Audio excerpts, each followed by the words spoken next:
Good morning dear students. हमारा जो है चैप्टर परमुटेशंस कॉम्बिनेशंस, ये इसका एक पार्ट हमने फिनिश कर लिया है और वो पार्ट हमारा है परम्यूटेशन वाला। जो पार्ट है वो फिनिश हो चुका है। एक्सरसाइज 7.3 उसका जो है पूरा इन जनरल जो है ना उसी से रिलेटेड था। अब इसके बाद जो एक एक्सरसाइज और इसकी बची है 7.4, उसके बाद जो शायद मिसलेनियस एक्सरसाइज होगी आपकी। तो 7.4 जो है ना वो कॉम्बिनेशन पर आपका डिपेंड करेगा। कॉम्बिनेशन मीन्स होता है, देखो यहाँ पर सिलेक्शन, आपको यहाँ पर सिलेक्ट करना है। क्लियर? सिलेक्शन में क्या होता है, ऑर्डर इंपॉर्टेंट नहीं होता, order is not important, order is not important.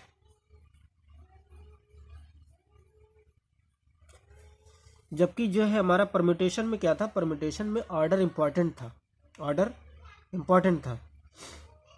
यहाँ पर सिलेक्शन में जैसे मैंने कह दिया ए बी सी डी, ये 4 लेटर्स हैं, मुझे इसमें से 2 सेलेक्ट करने हैं, यानी 2 प्लेसेस हैं।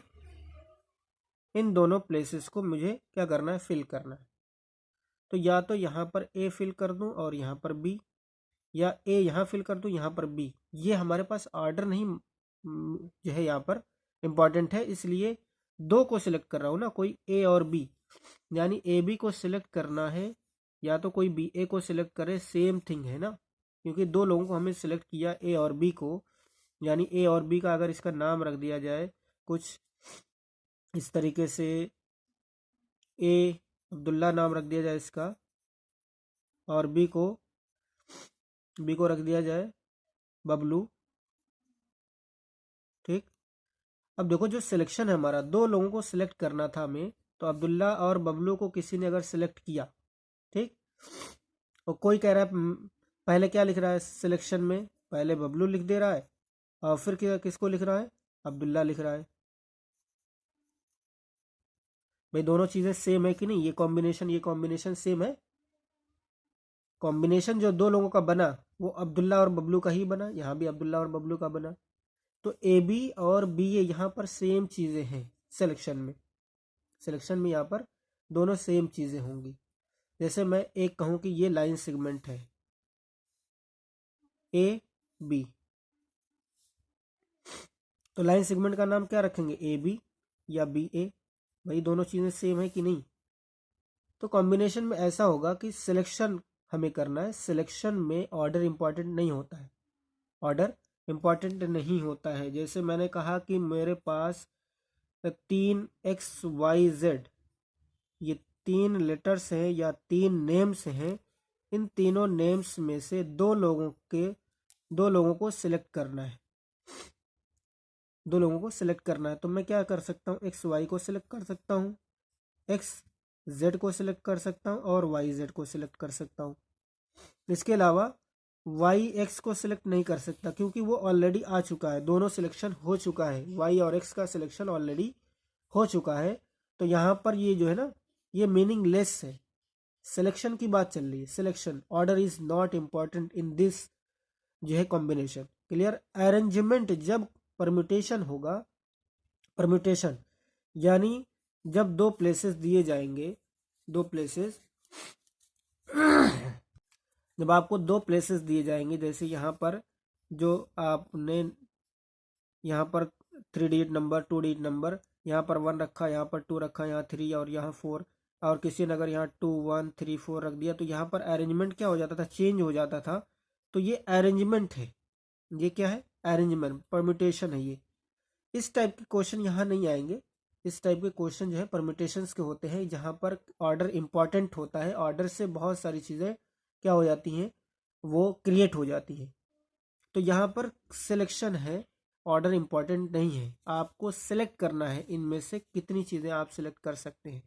जैसे मैं कह दूँ ये कि XYZ से XYZ जो था इससे कितने परमुटेशंस बनेंगे, परमुटेशंस मीन्स अरेंजमेंट, अरेंजमेंट कितने बनेंगे,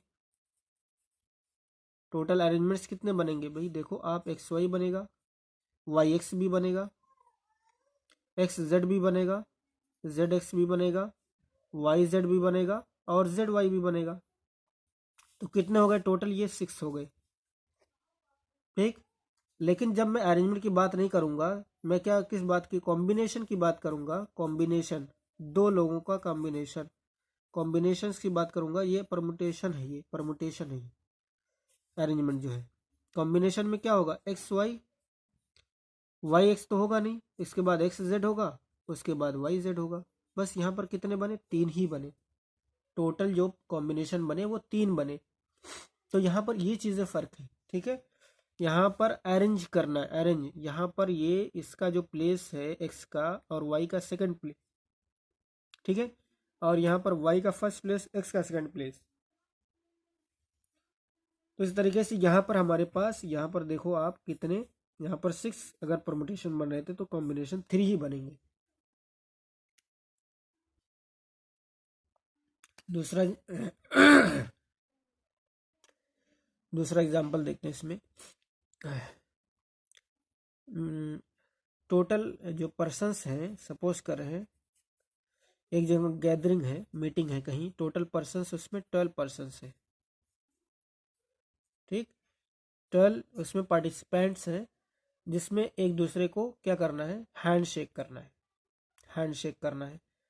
अब अगर मैं उन सब का नाम ए बी सी डी से दे दूं, A B C D E F G H I, कितने हुए, 1 2 3 4 5 6 7 8 9,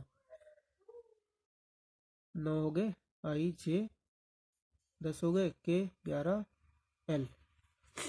ठीक, इनको आपस में क्या करना है, हैंड शेक करना है। तो अगर ए ने डी से हैंड शेक कर लिया तो भाई ए और डी, आप ये कहेंगे डी और ए ने कर लिया है, भाई ए ने डी से कर लिया मतलब एक हो गया। डी और ए लिखने की जरूरत है नहीं, तो क्या लिखेंगे, ए डी, एनफ है। ये एरो नहीं लगा रहा हो, मतलब ए और डी का हैंडशेक हो चुका है। ऐसे ही ए बी का हैंडशेक हो चुका है। बी ए लिखने की जरूरत नहीं है, बी ए लिखने की जरूरत नहीं है यहाँ पर, क्योंकि हैंडशेक करें, ए बी से करे या बी ए से करे, इन दोनों का आपस में हैंडशेक हो गया है। ठीक, तो इस तरीके से इसमें जो होगा कॉम्बिनेशन में इस टाइप के पैटर्न होंगे, यानी जिसमें जो ऑर्डर है वो बहुत ज़्यादा इंपॉर्टेंट नहीं होगा, ऑर्डर बहुत ज़्यादा इंपॉर्टेंट नहीं होगा। ए बी से हैंड शेक कर ले या बी ए से हैंड शेक कर ले, इन दोनों का हैंड शेक हो चुका है। हम जो सेलेक्ट करेंगे या जो एज्यूम करेंगे, जो कंसीडर करेंगे केस, वो ए बी कर ले या बी ए कर ले, इनमें से दोनों में से कोई एक कर लेंगे। तो एक तो कैंसिल हो रहा है ना यहाँ पर, तो इसलिए कॉम्बिनेशन में जो होता है हैंड शेक, जैसे ये लिया अभी मैंने, कॉम्बिनेशन में ऑर्डर मीनिंगलेस होता है, ऑर्डर की कोई वैल्यू नहीं होती है, कोई इंपॉर्टेंस नहीं होता है। तो अब जो हैंडशेक करेंगे ये आपस में, कितने जो है हैंडशेक टोटल होंगे, there are 12 persons in which 2 persons shakes the hands together. वो हैंड शेक करेंगे, उसमें टोटल जो हैंड शेक होंगे वो कितने होंगे, नंबर ऑफ हैंड शेक्स। ठीक है, तो 2 लोगों को एट अ टाइम लेना है, तो ये टोटल है 12। अगर आपको परमुटेशन बनाना होता तो आप क्या करते, 12p2, कितने परमुटेशन बनते, 12 factorial divided by 12 minus 2 factorial. Clear, तो यहाँ बन जाता 12 फैक्टोरियल डिवाइडेड बाई 10 फैक्टोरियल। तो ये आ जाता आपका 12 into 11 into 10 factorial divided by कितना, 10 फैक्टोरियल कैंसिल इससे, तो ये हो जाता टोटल परमुटेशंस 12p2।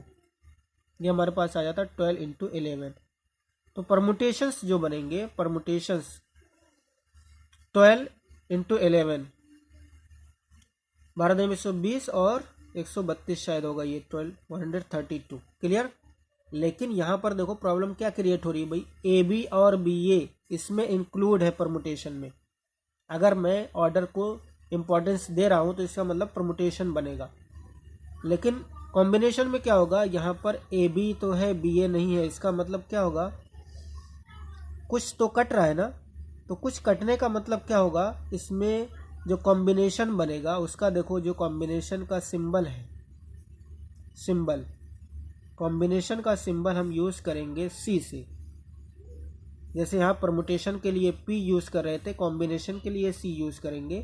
तो यहाँ भी NCR, जैसे NPR यहाँ लिया था, सेम लेंगे यहाँ पर। तो आपको इतना तो कंफर्म हो गया होगा कि NCR और NPR एलिमेंट्स किस में कम होंगे, number of ways to select something या number of ways to arrange something. इसमें नंबर ऑफ वेज ज़्यादा होंगे या इसमें? यहाँ देख लो AB और BA, अरेंजमेंट में AB भी लेंगे BA भी लेंगे परमुटेशन में इसमें। लेकिन अगर सिलेक्शन की बात करूँ तो सिर्फ एक लेंगे, इसका मतलब नंबर ऑफ वेज यहाँ पर लेस होगा, क्लियर, और यहाँ पर मोर होगा, number of ways to arrange something.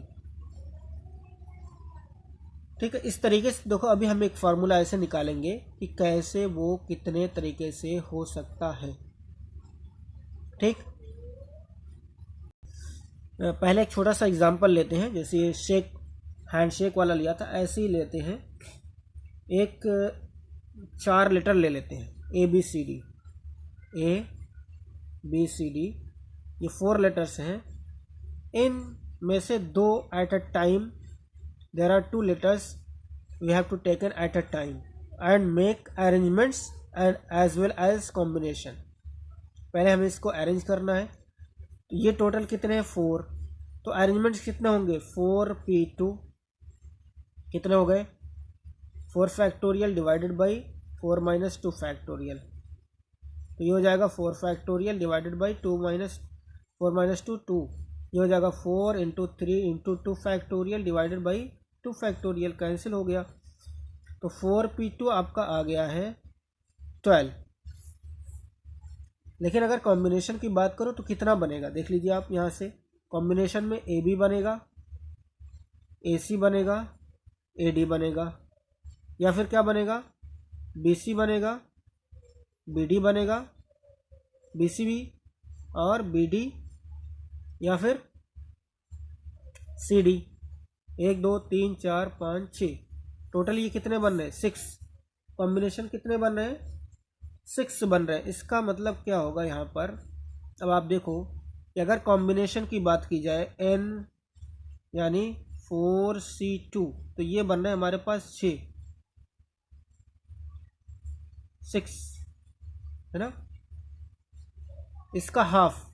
तो इसका मतलब क्या करना पड़ेगा, देखो ये जो 2 आ रहा है ना, ये 2, इसका मतलब जब 2 लेंगे तो इनको अरेंज करने के लिए 2 फैक्टोरियल से हम इसको क्या करते हैं, अरेंज करते हैं। AB और BA ये कट रहा है यहाँ पर, यानी ये दोनों एलिमेंट्स 2 फैक्टोरियल वेज से अरेंज होते थे। तो हमारा जो परमुटेशन अगर मैं इक्वल करूँ 4p2, ये इक्वल कब होगा, 4c2 इंटू 2 फैक्टोरियल, ये कॉम्बिनेशन। आप इसको देख लें, ये क्या है हमारा, ये तो परमुटेशन है 12 आया, ये कॉम्बिनेशन है, ये कितना आया 6। 2 फैक्टोरियल का मतलब 2 इंटू 1 2, 2 से मल्टीप्लाई कर देंगे तो ये परमुटेशन और कॉम्बिनेशन दोनों इक्वल हो जाएंगे। लेकिन मैं कहना क्या चाह रहा हूँ कि जो एट अ टाइम टेक करेंगे, जैसे मैंने कह दिया आपको 6 ले लीजिए आप,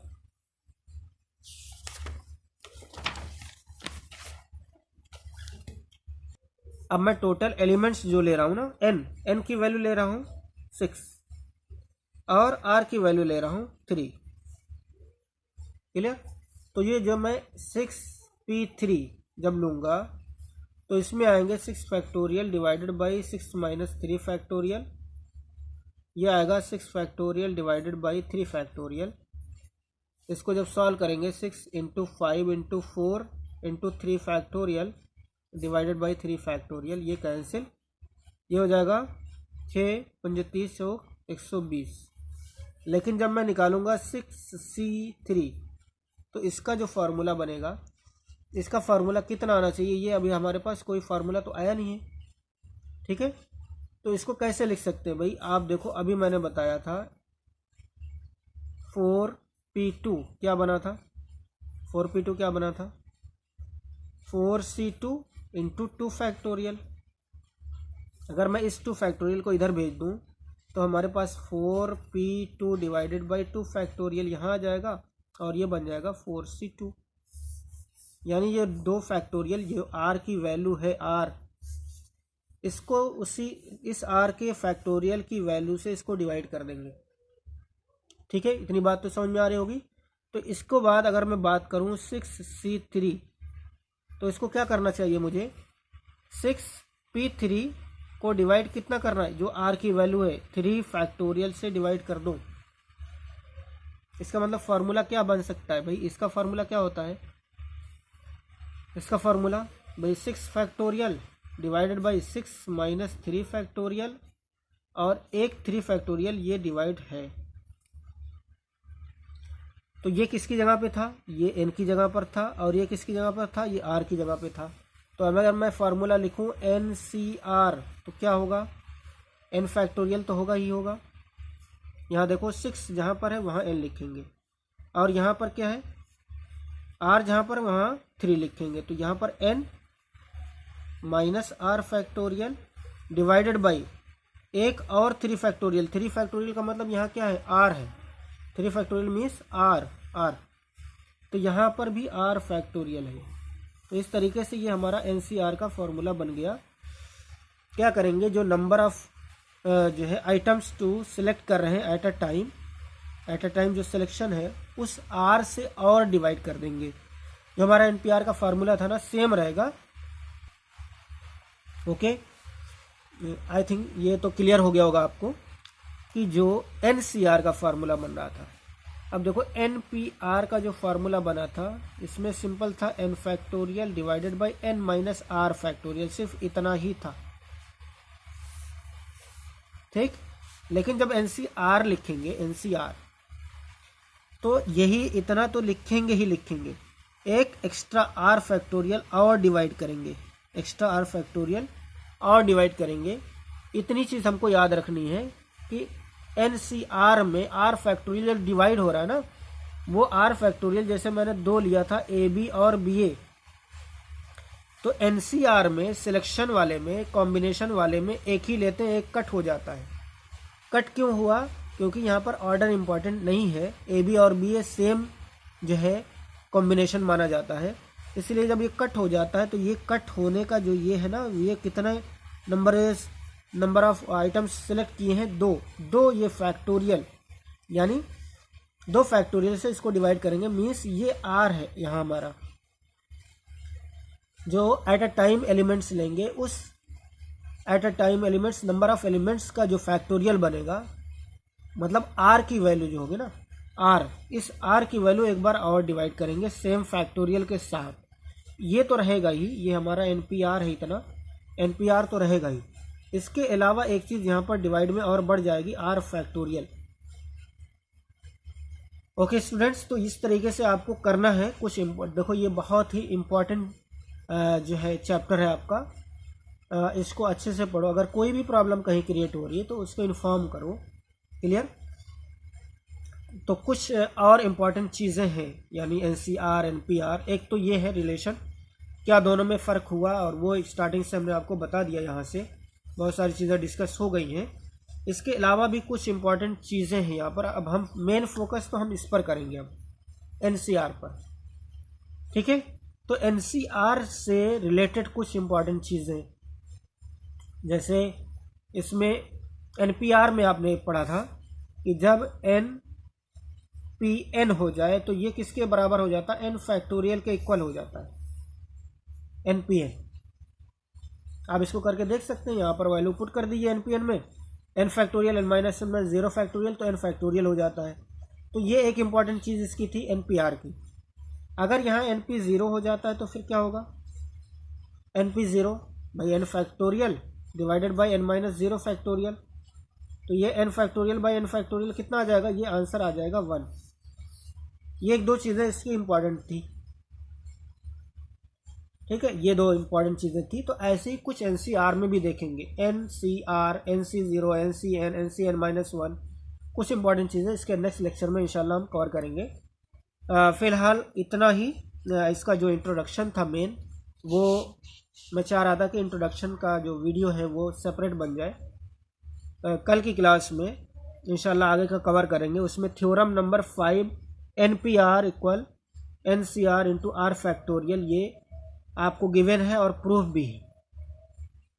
ये आपको गिवन भी है और प्रूफ भी है, यहाँ से देख सकते हैं। रिमार्क में भी लिख रखा है इन्होंने। उसके बाद .2, .3, .4 ये सब आपका कैलकुलेट है। उसके बाद थ्योरम नंबर 6 है। उसके बाद कुछ एग्जाम्पल्स हैं। देखते हैं कल इंशाल्लाह कि इसमें और क्या करना है हमको। ठीक है, आगे के क्वेश्चंस में, कॉन्सेप्ट में और क्या हमें इसमें जो ज़रूरत की चीज़ें हैं वो हम कल इंशाल्लाह लेक्चर में कवर करेंगे। Okay, thank you.